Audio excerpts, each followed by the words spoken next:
Does that sound like everyone's ready? I think Yes. so. Take us in. What is it? Scotty, take you in, Scotty. Got it. Yep, that's the quote from the famous TV series Star Trek. Take me in, take us in, Scotty. Yep. Scotty's not the pilot. I hate everything. You've roused the Trekkie. Oh man, that's so good. Hurts. We're gonna get emails about that one. Okay, go ahead. You can just cut it. It's fine. All right. So, 100% not gonna get that. Cut engagement? Are you kidding me? Yeah. Yep.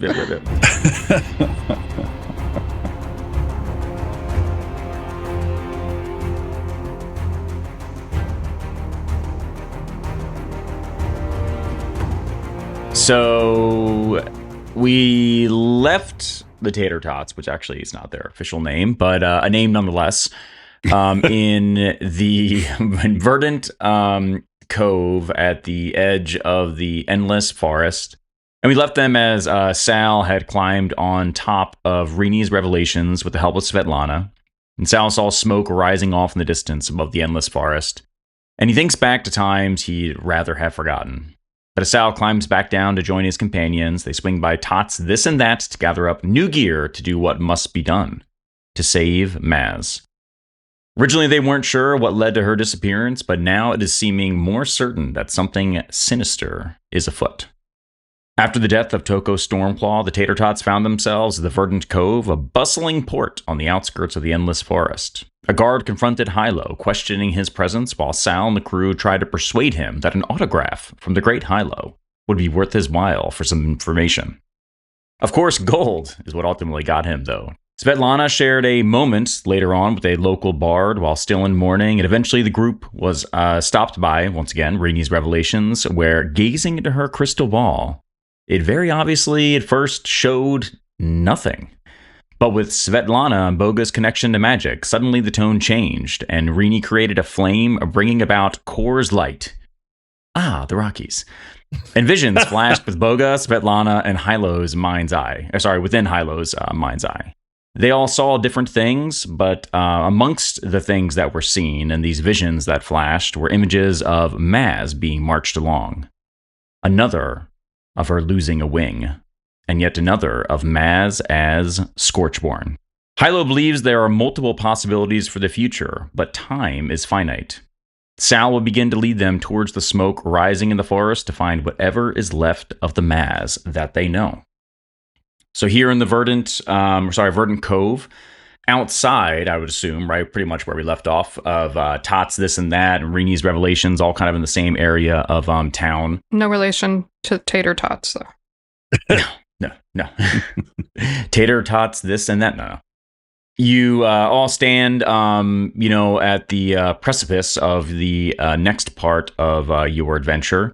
You see a number of figures moving about, and oddly enough, as you are standing there, you see a dwarf bard with a very fancy feathered hat, walking along with two other companions, followed by a giant goblin rogue, who looks like he's trying to kind of like be a little bit sneaky, but it's pretty hard to be sneaky because it's a giant goblin rogue.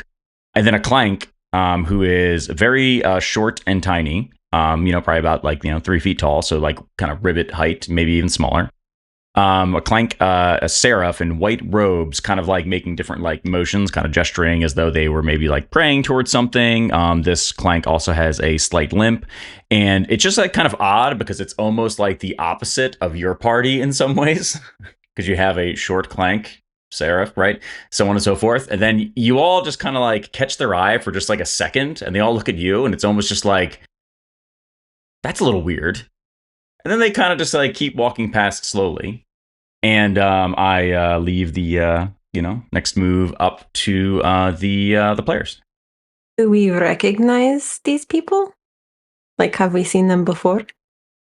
No, definitely not. It just feels odd that it's like, you've got a very tall seraph in your party. There's a very short seraph in that party. That there's a short goblin in your party and a very tall goblin in their party. And then you have a taller clank and then a shorter clank. And you're just like, that's weird.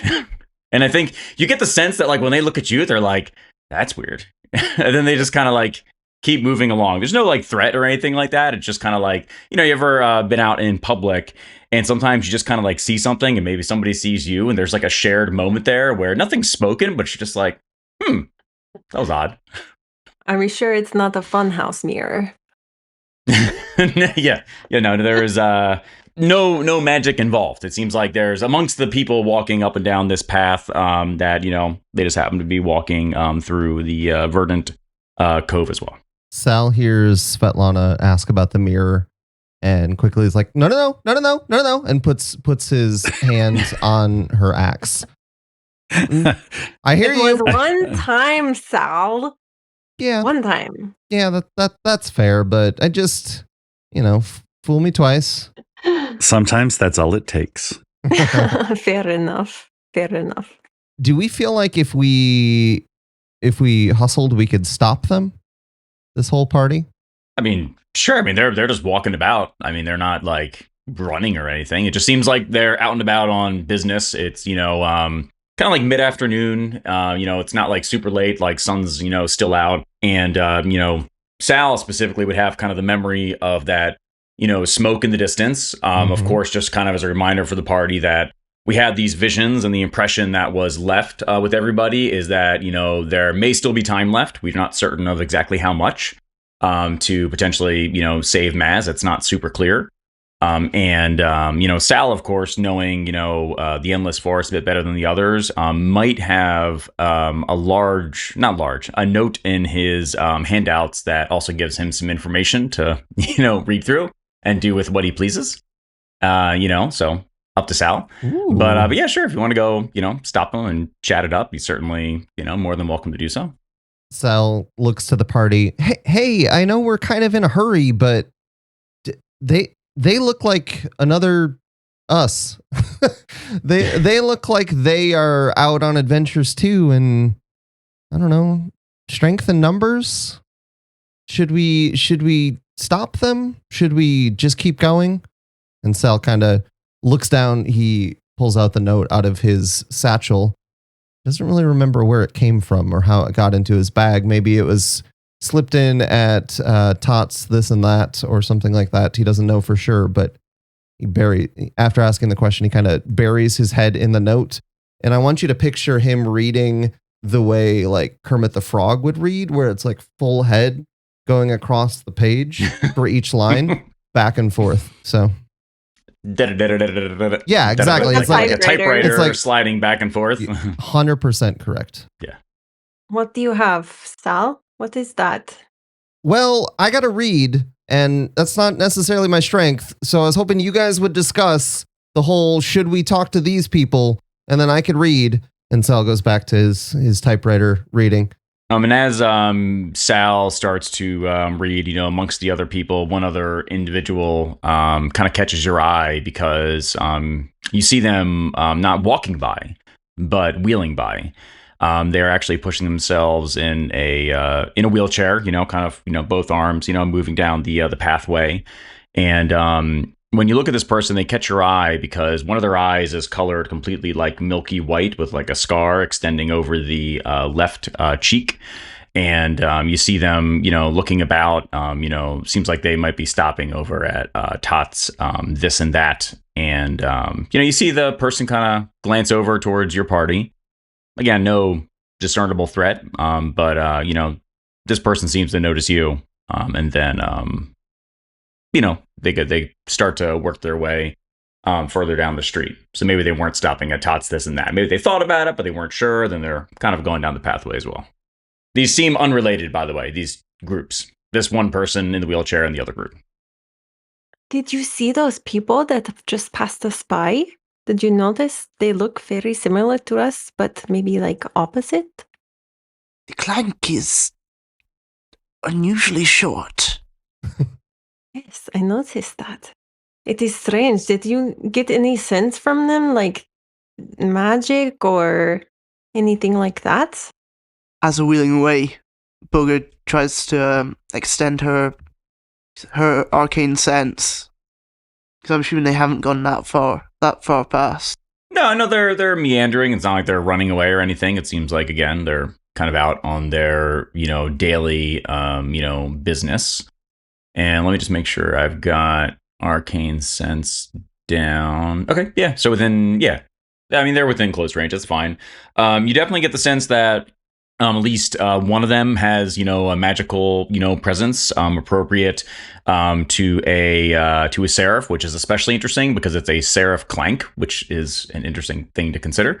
And you don't get the same arcane or magical sense you'd get from Svetlana. But what I guess I describe it as is that it is a maybe different flavor, right? That perhaps based off their particular faith, that there's a certain feeling you get for one, depending on their particular magic.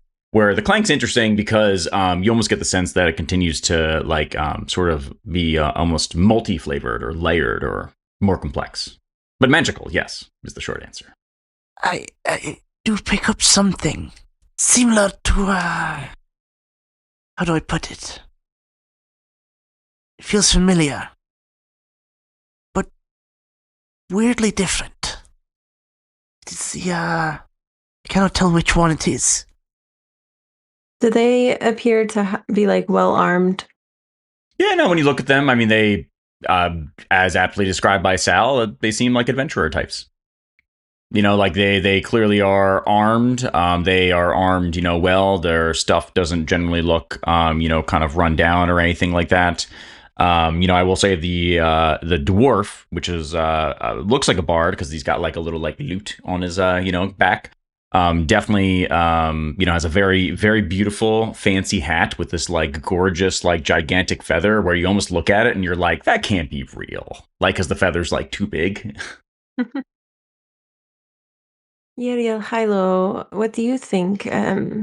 What Sal said is very interesting. I think it could be helpful to have more people in the search for Maz, but you're maybe more well-versed in people, having traveled a lot, Yriel, so I don't know if maybe you have an idea whether they might be willing to help us. Well, here's the thing. We have a personal investment in our objective to get to the forest and find out what's going on with Maz, because Maz is our friend and companion. So it's possible another band of adventurers would help if they're motivated. Usually that's some sort of reward for assistance. As I'm gonna spend a fear to interrupt really quick. As that happens, suddenly the name Maz just suddenly jolts your memory, and each one of you that got a flash of that potential vision of the future, it comes back almost with a vengeance, right? And so for each one of you, some of them particularly, kind of brutal, that's Maz triggers that of whoom.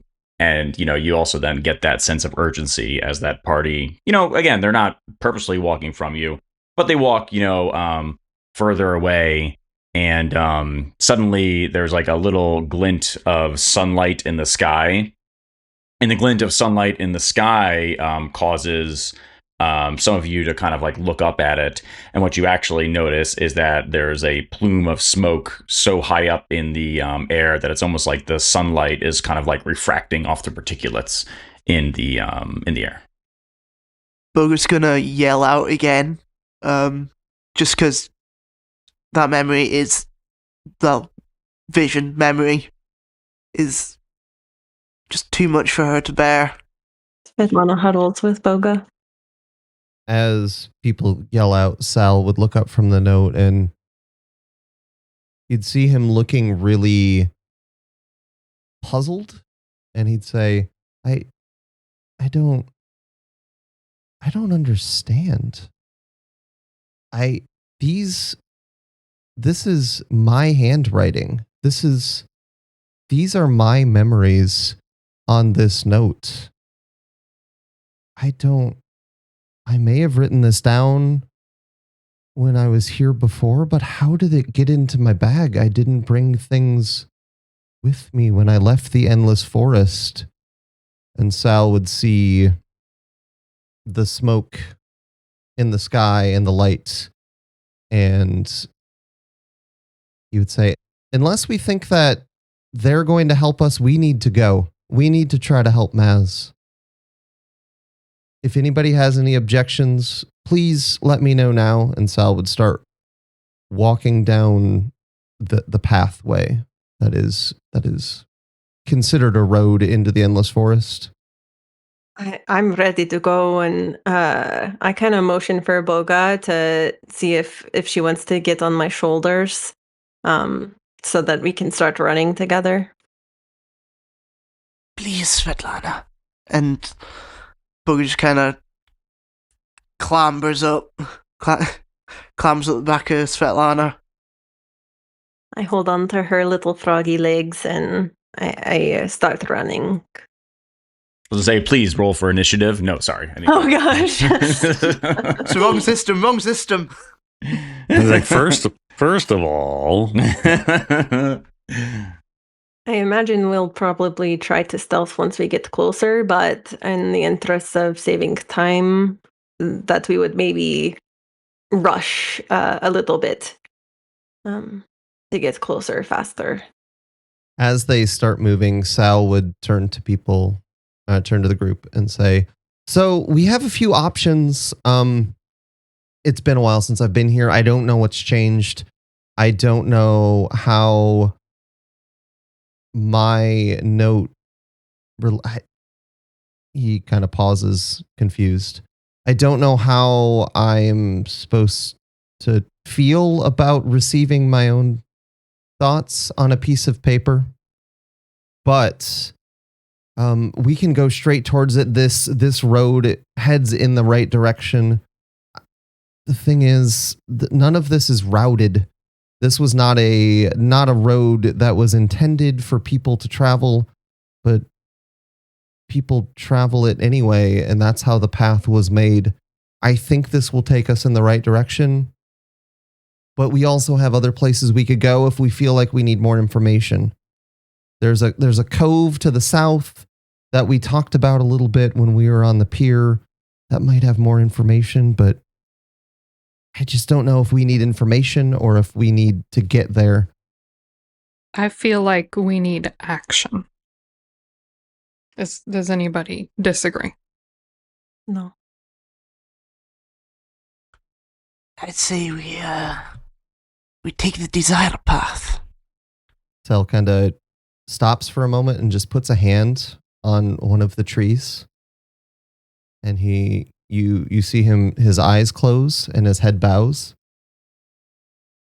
And he just says very quietly, you might not hear it if you're not close, but he says, "Forest, keep us." And then he starts down the path.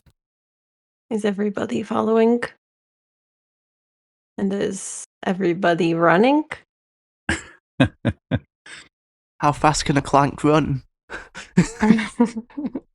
I would say we're hurrying, but not running because we want to approach carefully. This is, when I say us, I mean Yriel and Pazu. So, we don't want to fall into the enemy encampment, exhausted, winded, crashing in, making a lot of noise. So hurrying, yes. Running, probably not. Looking at jogging. Looking at the smoke, how far do we get the idea that it is away? Like, we see the smoke in the sky. What's kind of our sense of the distance to it in terms of, if I see something far away, I can kind of get a general idea of this is roughly how long it would take me to walk there. What's kind of that general feeling that we get? So right now it's, mid-afternoon-ish, and, judging by the group and if they want to, move at a nice pace, you get the sense that you could probably, be there by, by sometime this night. Okay. I'm not maybe nightfall, but you may arrive by the time it's definitely dark. Okay. Very dark. Okay. With no sun in the sky. Okay. Sal will take the lead and kind of use his knowledge of these paths, having walked them before, and attempt to guide people on what he believes is the quickest path to the smoke rising in the sky. Okay. So Sal's in the front, and can we get a sense of then who's kind of traveling? We don't need like a perfect order necessarily, but kind of are we? The path is, I don't know. Actually, I mean, Sal could certainly tell me, but I'm assuming it's maybe not super wide. I don't think we're gonna have 5 people necessarily going side by side. But I'd imagine a couple people could walk side by side. But feel free, Sal. What do you? What would you describe? I think that what Sal is struck by is that the path is a little bit more overrun than he remembers. I would think that the path is kind of grown in a little bit, almost like the forest is kind of like closing in around us. Not necessarily because of anything ominous, but just because it's the way that nature works. It creeps. It moves, and so I think the path, even though it's well worn, is probably at most a couple people wide, and if you get wider than that, people are going to be constantly walking into branches and stuff like that and having to duck. So My experience with forest is that when trees are very close together, the branches don't start until higher up because they need sunlight, and they're competing for sunlight. So could I guess that the branches are not going to hit Bogha if she is still on my shoulders? No. Bogha is not going to get branch smacked. Okay. Is the term that I would use, I guess. No. Aww. Bogha plus, no, like whap, and Bogha goes flying off. That's your a shoulders. technical term. Branch smacked. I would say Branch I am paying special attention to that because I care for Bogha. I don't want her to get hurt, so I am looking out for that. Watching my footing extra carefully so that, I don't stumble and, hurt her. But I also, I call up to Bogha and I say, keep a lookout, okay? You're the tallest one of us now, so you're the one that has to check to see if there's anybody hiding in the trees, okay? Will do. Thanks, dear. My froggy eyes are peeled. With Bogha on top of Svetlana. So I guess Bogha, actually, you've got a high kind of like vantage point. So I guess I kind of picture you two, Bogha on top of Svetlana. I see Sal kind of leading. Is there any other particular placement I guess anybody else would like? Actually, I should do first. Anybody particularly going behind the party? Anybody walking side by side? Anything like that? I would say Yriel and Pazu are side by side. But Okay. I don't know that position in the queue. We do tend to stick together in uncertain situations. Okay. Hilo, any particular spot or just kind of walking along?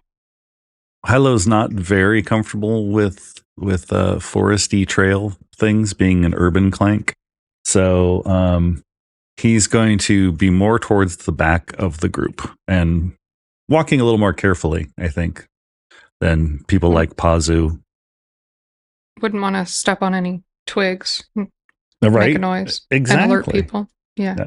Yeah. You get me. I think Yriel would go ahead and take the rear position in the line to make sure that she can keep an eye on everybody and nobody's falling behind or wandering off. Okay. So let's go back to Bogha then. And Bogha, is there anything that you are looking for, anything that you see in the forest as we're, moving about? I'd assume, right, we got an initial description from Sal. We're kind of walking along the path. There are a lot of the sounds you'd expect in a forest, various insects, making noise back and forth. You can even hear some birds kind of, chirping. You hear the occasional rustling in the forest, a little bit further off. Anything in particular that you notice here or are looking for Bogha? I mean, I was going to start by saying there's like a little like fly that just kind of goes by like right within eye shot of you. I'm immediately going to try and get out with my tongue. Clearly. Hungry. I don't think Bogha's eaten for a while.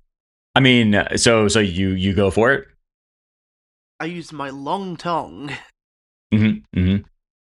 And whap, you want to tell me what it looks like, or just kind of like, I'm just thinking, like, are you having fun with it? Like, or are you just hungry and voraciously gulp it down?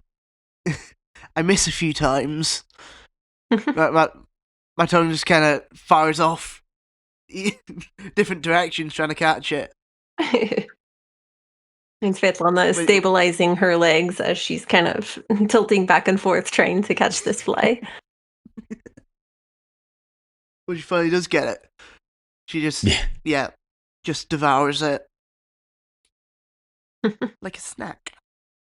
Perfect. Does Sal notice?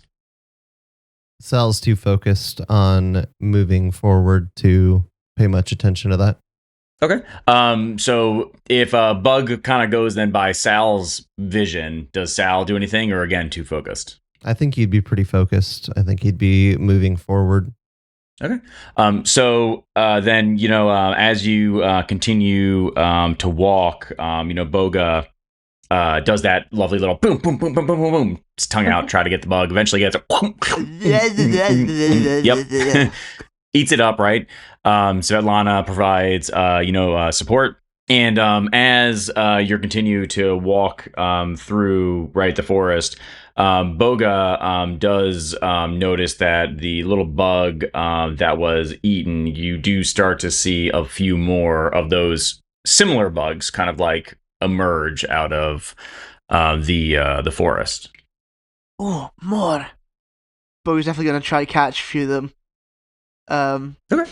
She's kind of whipping her tongue around, like an arc, trying to get them.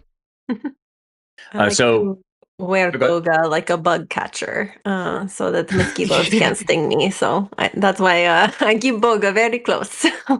Thank you, Svetlana. And I mean, Bogha's obviously done this plenty of times before. Easy enough. There might be some, hits and some misses, but you can kind of turn it like a little bit of like a playful game.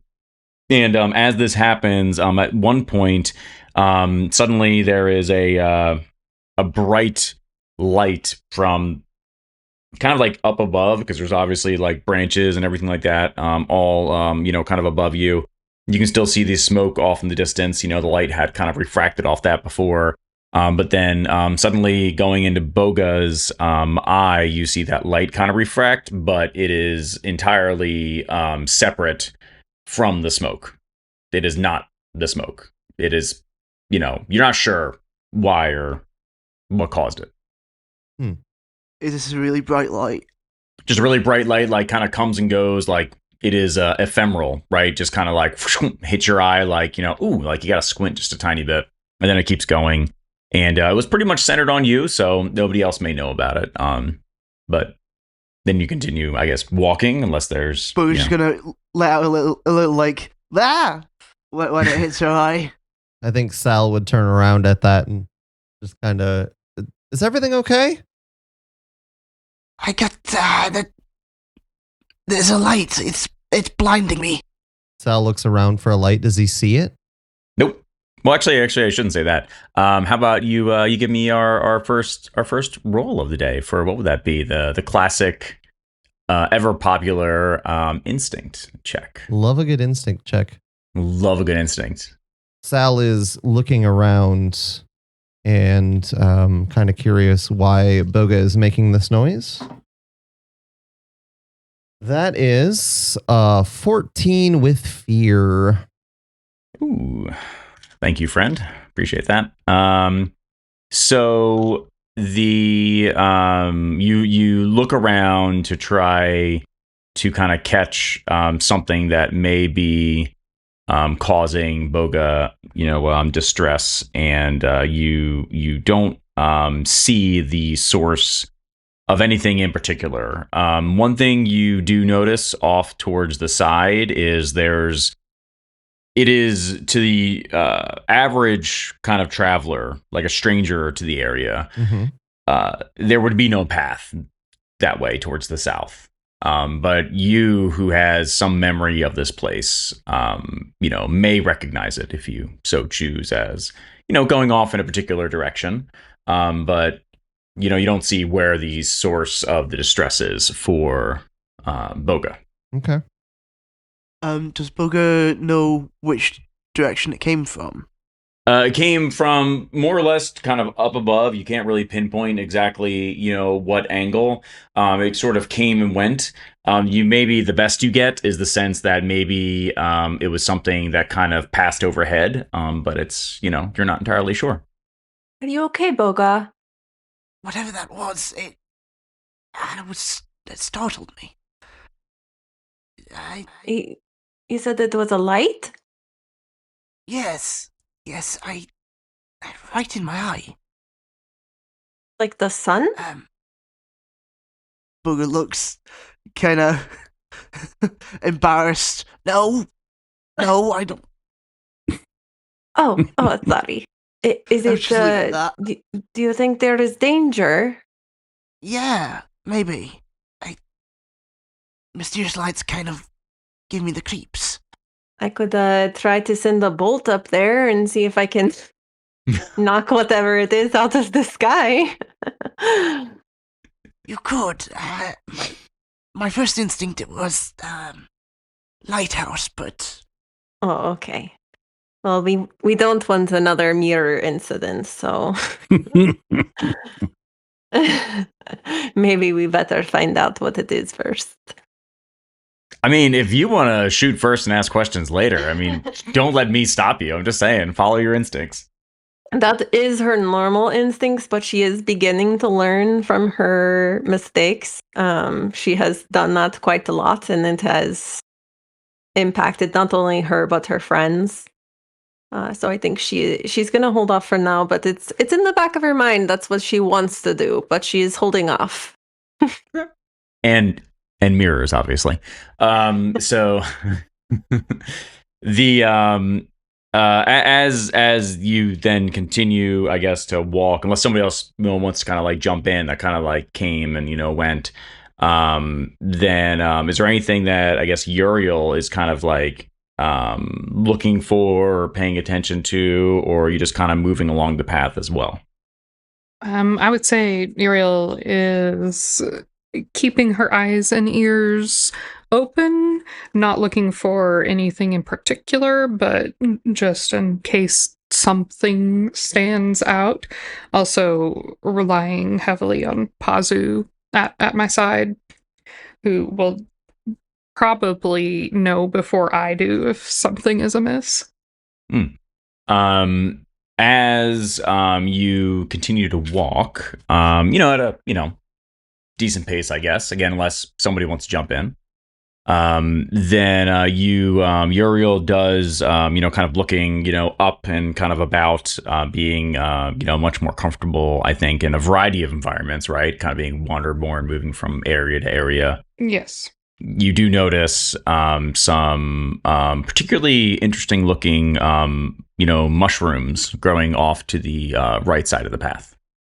Probably about some are still somewhat short. You get the sense that maybe they're a little bit like younger. Some are growing as high as almost like, a foot, tall, with a nice big, kind of like small, plate sized, mushroom top. And they sort of glimmer a little bit almost in the light that does make it through the forest trees. Is this something that Yriel would recognize from previous travels? Or from stories told by other clan members? We can find out. We should. Yeah. You want to give me a knowledge roll? I have 11. That's with hope, right? But also, I would like to add my experience collective memory, which is the knowledge that the goblin clans are gathering and compiling about the history and environments of our world. Sorry, it says fear. I can see it on the other side now. Oh, and So- you rolled with fear? Mm-hmm. Yeah, I have 14 with fear. 14 with fear. Okay. So you look at the mushrooms and you get the nagging sense that you should know what these are. That you have this thing in the back of your brain that's like, oh, it's like so close. And you basically are split between it being something that, when eaten, would provide sustenance and benefit. But you're not totally sure if that's the right mushroom. Can I use my experience in the Endless Forest to help Yriel with her checking it out? Kind of walk up and say, oh, actually, like, can I see if I have any knowledge about them and help use the actual help action to assist Yriel? Yeah. Yeah. How about you roll a d6 and let's give Yriel an advantage on that. Okay. Sounds good to me. Do I spend a hope to help? That's correct, right? I believe think so. I believe the so. help action spends a hope. I'm going to Yeah, spend a hope. I think so. If I'm wrong, you owe me 1 hope. Just one. I rolled a 3 on that help action. So Sal will see Yriel kind of looking at it. Hey, you checking out the mushrooms? And he'll kind of like slow to like a stop almost and just be like, hey, you checking those out? And he will weigh in with information if he has it from his knowledge with his help. I don't have anything. So what's great about this one is that it's not so much that Sal offers knowledge of what it is as opposed to what it is not. Oh. And so Yriel and Sal kind of talk back and forth, and Yriel believes that it is this, kind of beneficial, what's it called? Mushroom that essentially is going to offer assistance and health and help you out. And Sal then kind of looks at it and he's like, well, no, but like, look at how the gills underneath the mushroom just look a little bit different. And Sal expresses he's unsure what it is, but he's like, it is not what Yriel thought it was. And she looks at it again, goes, you're right. It's actually a drip fang mushroom, Ooh. which is extremely poisonous. So you would not want to eat Good. that, more or less. Good catch, Sal. As Sal keeps moving, can he run the tip of his secondary weapon, his small dagger, just along the drip fang mushroom and then put it back in its sheath? Yeah, you can totally do that. It may only be poisonous when ingested, though. But it's worth a try. Sal looks at his knife. We can make that work. And puts it back in the sheath. Oh my. Sal's a bit scary sometimes. All right. So then I guess what Sal sheaths his dagger. Correct. I'm assuming. Keeps going. Okay. Keeps going. And then let's go towards the very back of the party. And when we go towards the back of the party, I'd love to hear, is Hilo kind of looking around? Is Hilo focused on, making sure he doesn't stumble? Like, what does this look like for Hilo in this uncomfortable area?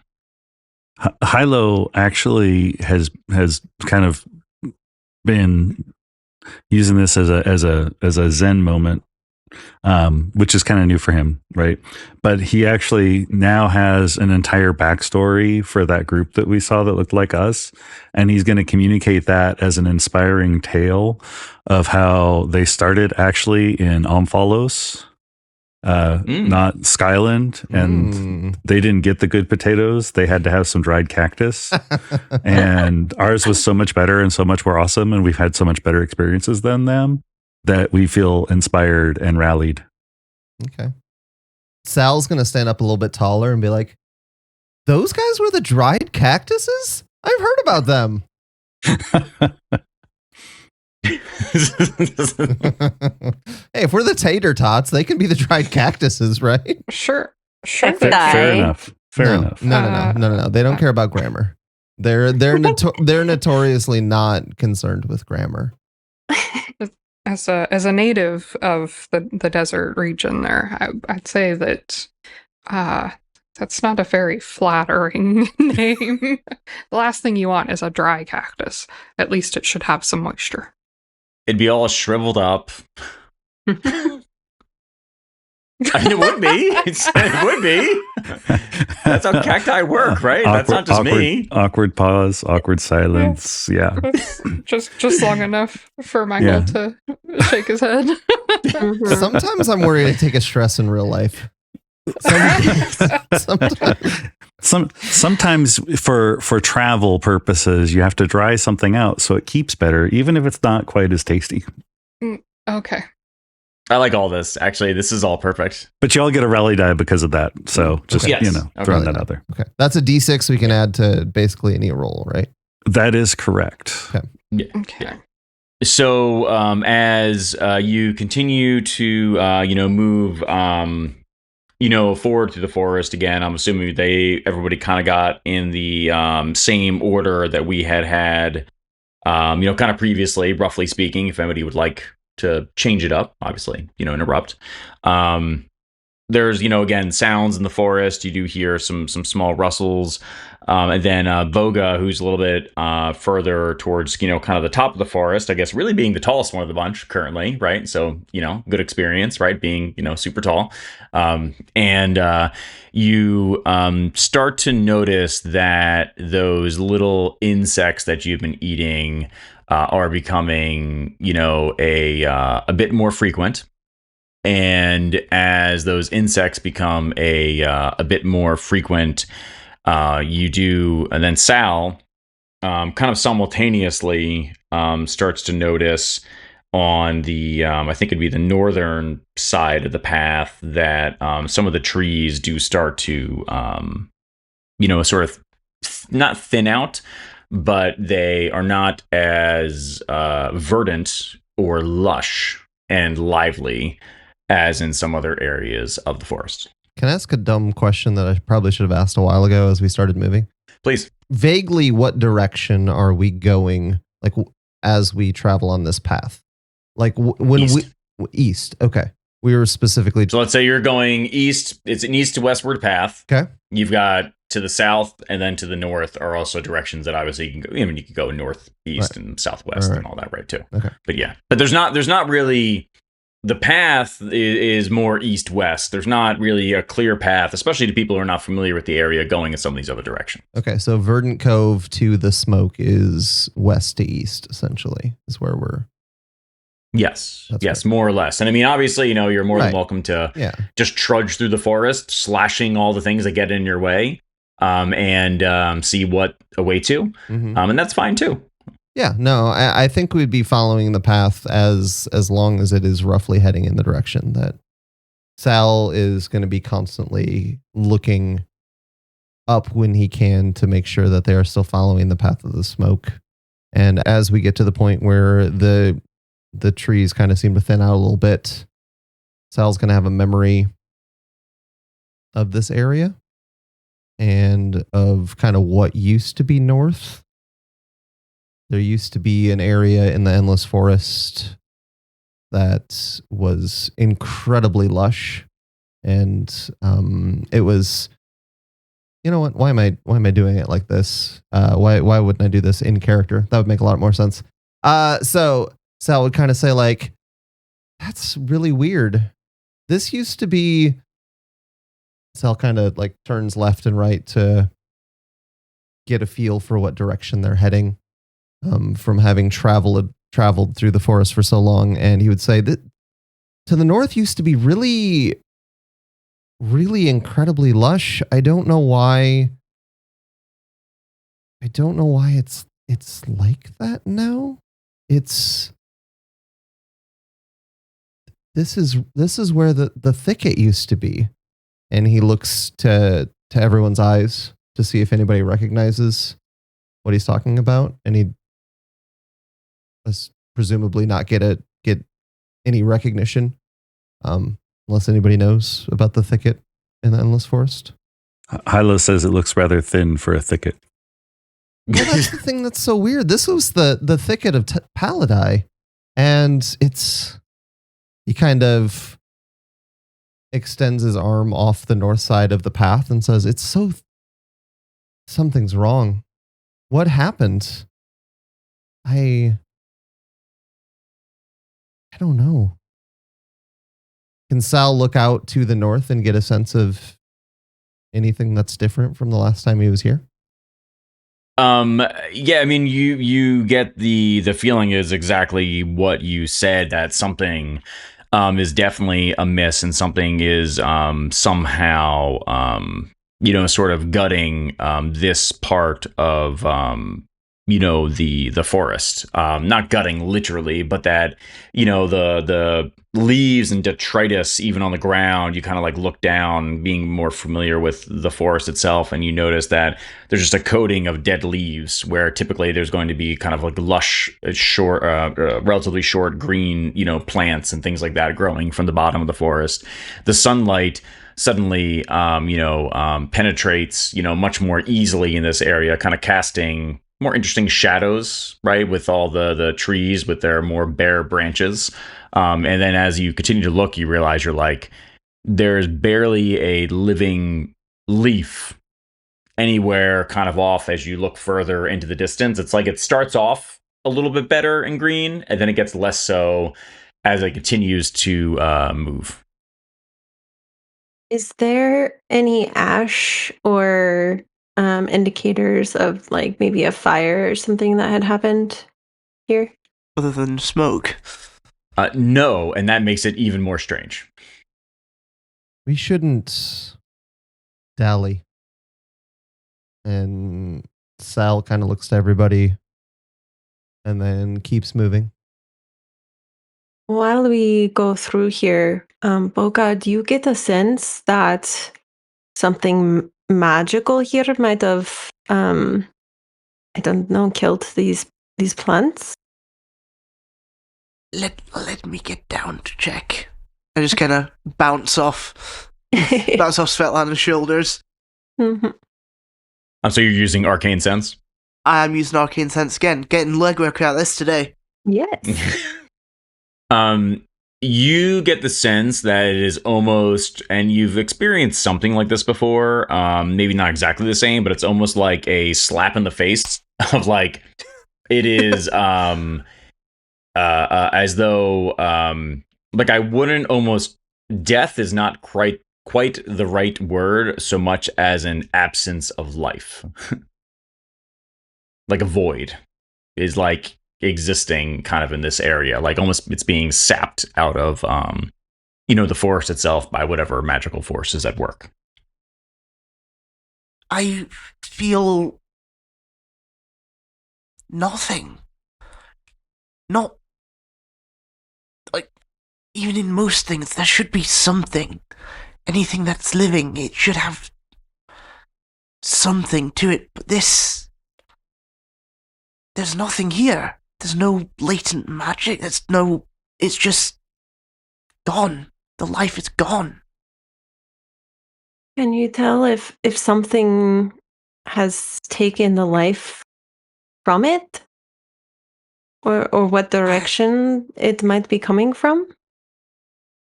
I'm afraid that's out with my abilities. However, may I suggest following the death?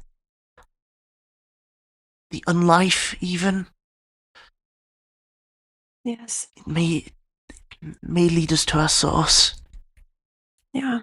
I fear if our visions about Maz are true, then likely whatever is happening to her might be causing this.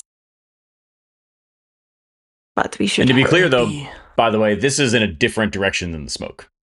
Oh. Sorry, I should have specified that. Yeah, it was north, wasn't it? Yeah, and the smoke is where the tower is, or we believed, right? The building. Yes. Yeah.